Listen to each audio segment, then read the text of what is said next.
Baik, Assalamualaikum warahmatullahi wabarakatuh.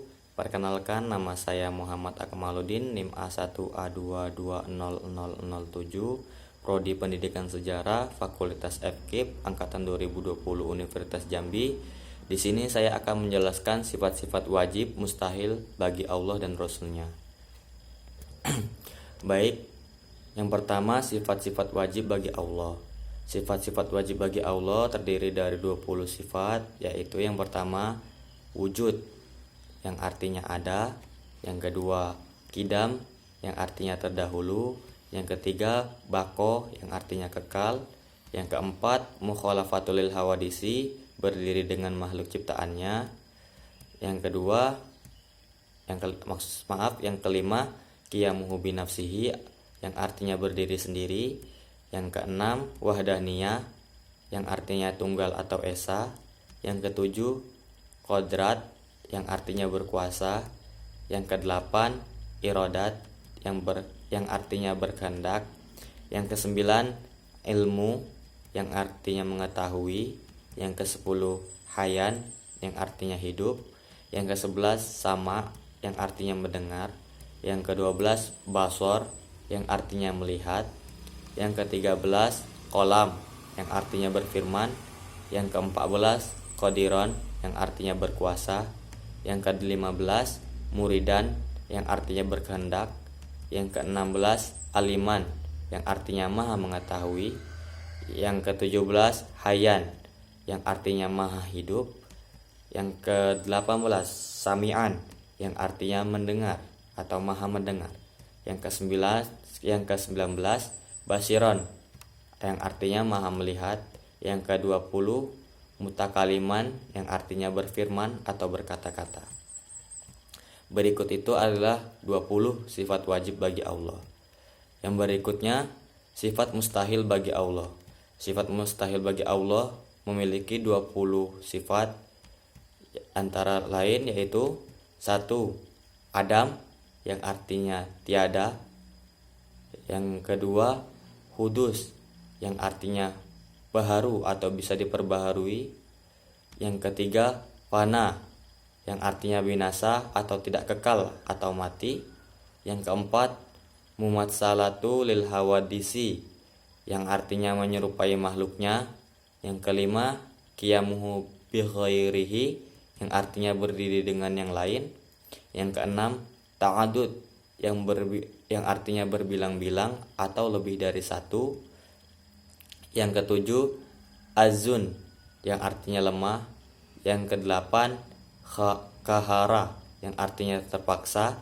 Yang kesembilan jahlut, yang artinya bodoh. Yang kesepuluh mautun, yang artinya mati. Yang kesebelas samaun, yang artinya tuli. Yang ke-13 bukmun, yang artinya bisu. Yang ke-14 kaunuhu a'jizan, yang artinya zat yang lemah. Yang ke-15 kaunuhu karihan, yang artinya zat yang terpaksa. Yang ke-16 kaunuhu jahilan, yang artinya zat yang bodoh. Yang ke-17 kaunuhu mayitan, yang artinya zat yang mati. Yang ke-18 kaunuhu asama, yang artinya zat yang tuli.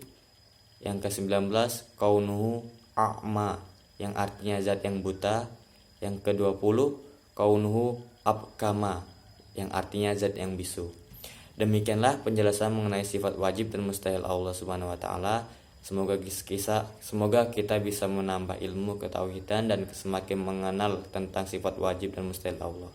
Berikutnya yaitu sifat yang harus bagi Allah. Baik, sifat yang harus bagi Allah itu sama saja dengan sifat wajib bagi Allah, karena sifat harus itu memiliki seperti sifat wajib, karena Allah itu ada, kekal dan terdahulu. Baik, berikutnya yaitu sifat yang wajib bagi Rasul. Baik, sifat wajib bagi Rasul antara lain adalah yang pertama sidik, yang artinya jujur. Jujur adalah sikap menyatakan sesuatu sesuai dengan fakta. Kejujuran Rasulullah SAW sangatlah terkenal, tidak hanya diakui teman dekatnya, bahkan diakui oleh musuhnya. Yang kedua, amanah atau dapat dipercaya.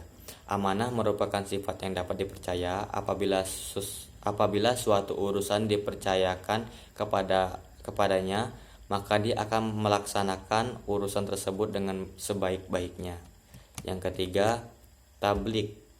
Tablik artinya menyampaikan, yaitu sifat wajib Nabi menyampaikan seluruh ajaran yang diterima dari Allah Subhanahu wa taala, merupakan wahyu kepada umat manusia agar menjadi pedoman hidup.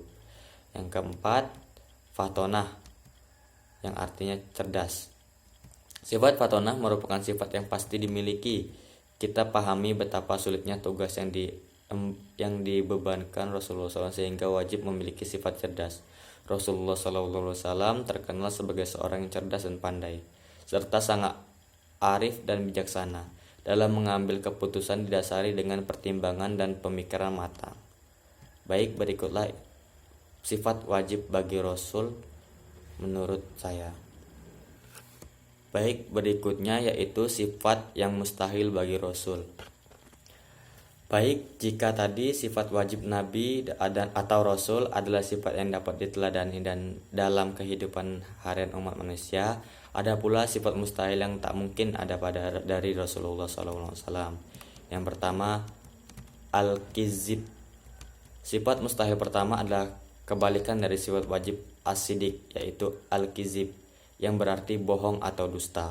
Hal ini dilantarkan tidak mungkin seorang Rasulullah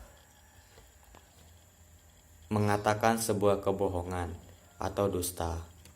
Yang kedua, al-khiyanat. Selanjutnya adalah al-khiyanat, yang berarti berkhianat. Tak ada satupun Rasulullah yang berkhianat terhadap umatnya. Semua wahyu yang telah Allah amanatkan akan disampaikan dan dilaksanakan. Yang ketiga, al-khitman. Al-khitman yang berarti menyembunyikan. Setiap Rasul Allah yang telah diamatkan wahyu tak mungkin disembunyikan kepada seluruh umatnya. Yang keempat, al-balada. Yang terakhir adalah kebalikan dari sifat wajib al-fatanah. Sifat al-balada berarti bodoh. Ini artinya setiap Rasul pilihan Allah Subhanahu wa taala tidak mungkin bodoh. Seperti yang dijelaskan dalam Quran surah Al-A'raf ayat 199 yang berbunyi, jadilah pemaaf dan suruhlah orang yang mengerjakan yang ma'ruf, serta janganlah pedulikan orang-orang yang bodoh. Baik, itulah sifat mustahil bagi Rasulullah. Berikutnya sifat yang harus bagi Rasulullah. Sifat yang harus bagi Rasulullah itu sama dengan sifat wajib bagi Rasulullah, karena sifat wajib bagi Rasulullah itu menyangkut semuanya, seperti cerdas, jujur, amanah, dan fatonah. Baik, demikianlah penjelasan dari saya untuk sifat-sifat wajib bagi Allah dan Rasulnya. Demikian dari saya. Apabila ada kesalahan, saya mohon maaf yang sebesar-besarnya. Saya akhiri, wabillahi taufiq wal hidayah. Wassalamualaikum warahmatullahi wabarakatuh.